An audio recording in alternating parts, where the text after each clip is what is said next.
Hello everyone, welcome back to another video. So I know this video is a little late and I'm going to be releasing more videos that are late as well, but I kind of want to give my thoughts on the different showcases that have been going on this past few weeks. First we had the State of Play, which had third-party reveals like Street Fighter 6 and all of that, which was really cool.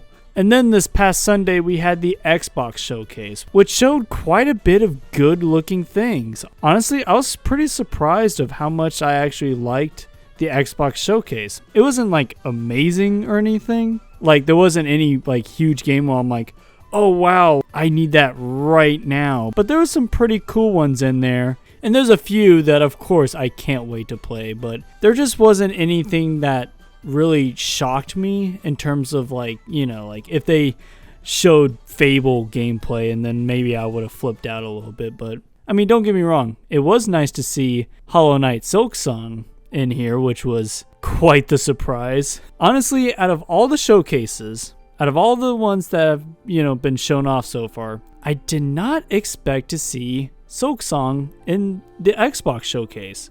Who would have thought that? And because it was shown off in the Xbox showcase, it basically means that it's coming out relatively soon. I can't remember what exactly they said, but I believe they said that all the games that they showed off will be coming within the next 12 months or something like that. So like the next year. And Hollow Knight, while it didn't show like a release date, of course, it at least will be in that time frame. And there's not really much to say about Silksong because, I mean, it looks great. Like I love Hollow Knight. For those that don't know, I love the original Hollow Knight, and so I'm really looking forward to Silksong. There's just really not much to really go over because they showed a little clip, and honestly, I'm just at the point where I just want to play this game. Like it's really cool to see that this time around you're using, you know, different traps and stuff, and you have different tools at your disposal. It's really cool to see that stuff, and it's nice to see, you know, new gameplay. I'm ready to play this game. Also, I should have said this earlier, but I'm going to be going through this, you know, this showcase and, you know, pick out the games that I'm mostly interested in. I know there's a lot more games that were shown off in the showcase, but these are the ones that really caught my eye. I will be honest and probably say that I won't be able to, you know, jump into all these games, but they at least caught my eye. Even those that, you know, I normally wouldn't be into, I at least, you know, kind of perked up a little bit whenever I saw what they were showing off. So with that said, Forza Horizon 5 Hot Wheels expansion. This got me. I don't know if I'm going to be actually, you know, trying this out. I believe Horizon 5 is on Game Pass if I'm not mistaken. And, you know, adding Hot Wheels tracks to this game, I never thought that would be the thing that would get me even remotely interested in a game like this, because I'm not normally one to play driving games, like, or racing games for that matter.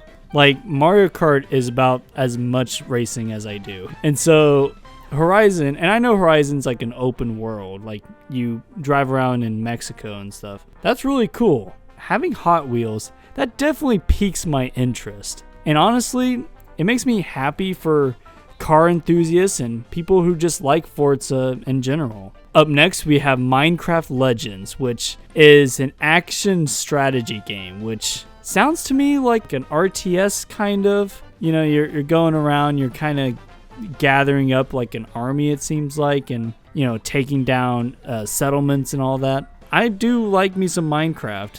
And while I didn't play the other Minecraft spin-off game, Minecraft Dungeons, I believe it is, I played it like a very small portion. But I don't know, it just wasn't really my thing. Maybe Minecraft Legends will be different.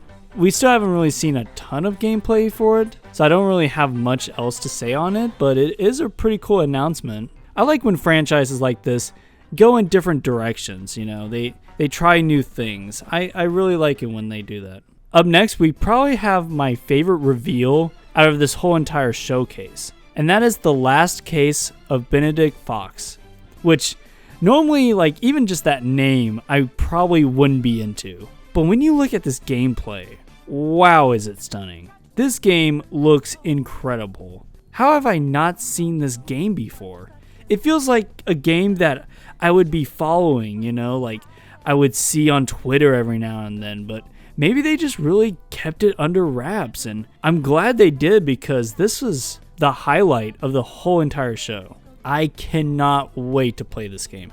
It looks to be like a Metroidvania in a sense, and if that's the case, I'm all in. This looks incredible. The art style is great.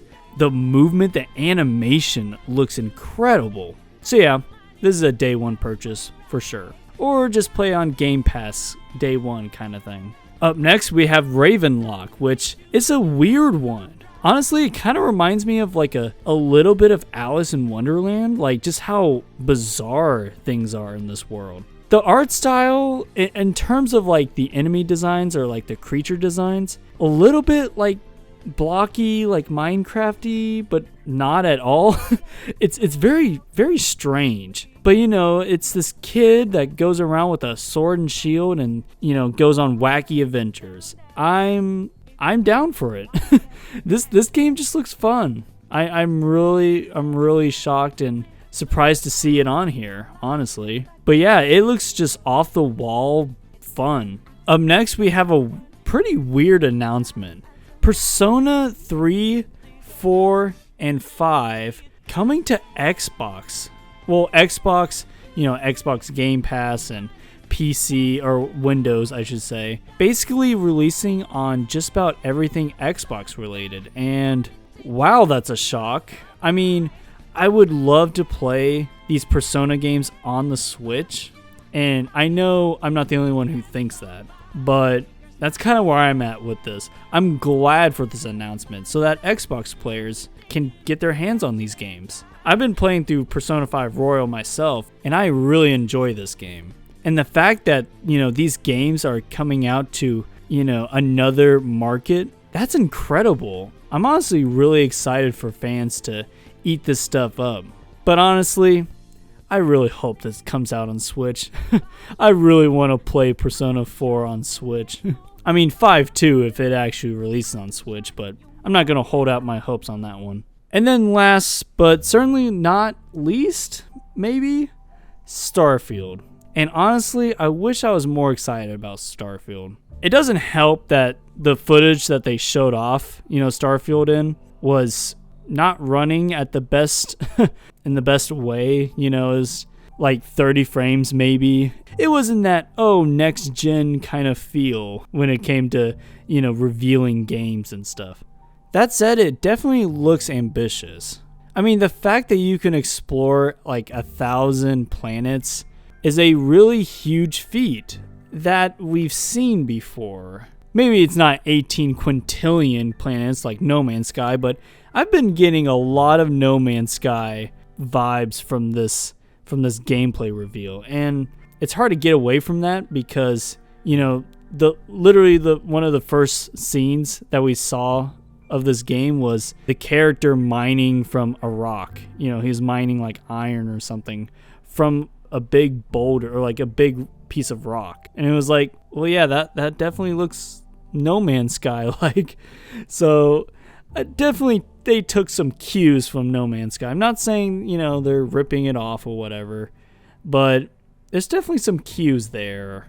Obviously, the narrative of Bethesda games is going to be here, right? It's not going to be like an aimless thing like the initial release of No Man's Sky. Obviously, No Man's Sky has had, multiple updates to, kind of flesh out the world and stuff. But here in Starfield, it's, narrative focus and all that stuff. But what bothers me, other than, obviously they can smooth out the frame rate. Like that's just one of the things that kind of turned me off.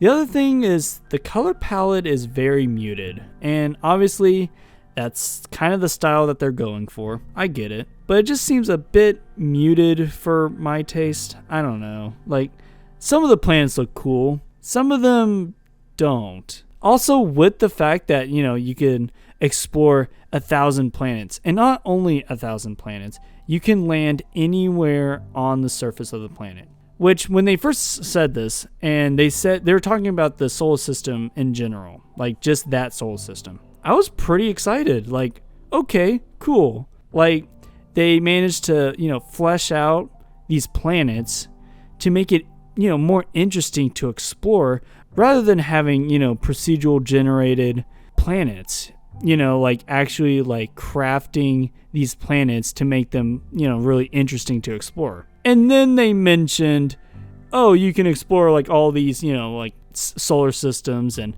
1,000 planets and whatever. And then that kind of like, instead of like hyping me up, like, oh, all these planets, it actually tampered my expectations, honestly.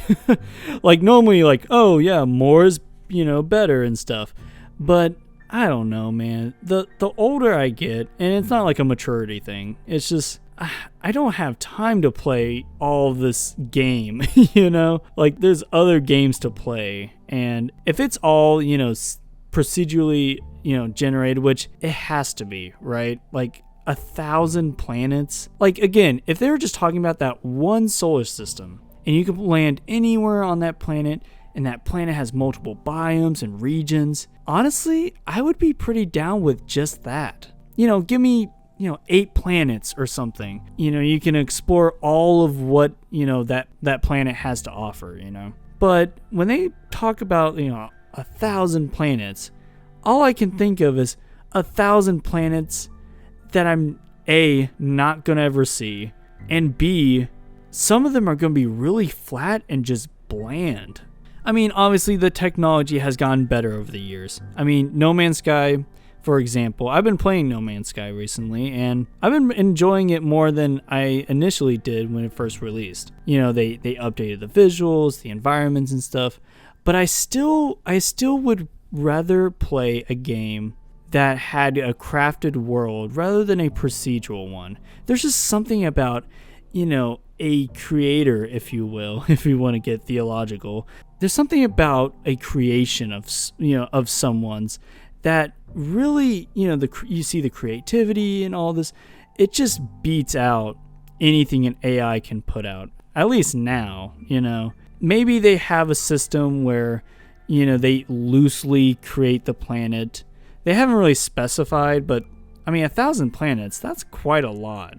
I feel like they have to procedurally generate most of these planets, right? But then again, they have cities on, some of these planets. And I'm sure like some of like the main quest planets, they're going to have like that, that touch of detail. You can tell like a human created some of these towns and planets. But that said, like exploration in space looks pretty cool. Looks really neat. The way they cut the gameplay reveal, it kind of seems like it's going to be a cutscene going from planet to space. Like just the way they cut it and stuff. Which honestly I'm okay with as long as the loading screens aren't too bad. We don't need a buttload of loading screens in this one, Bethesda, okay? So yeah, a lot of concerns, but I'm probably going to get this game. And I'm obviously going to be interested in seeing more of what this game has to offer. But yeah, that's the Xbox Showcase. Let me know down below if you liked the Xbox Showcase, and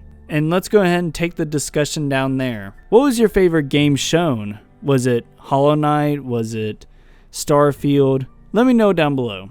Thank you all for watching, and I'll see y'all next time. God bless.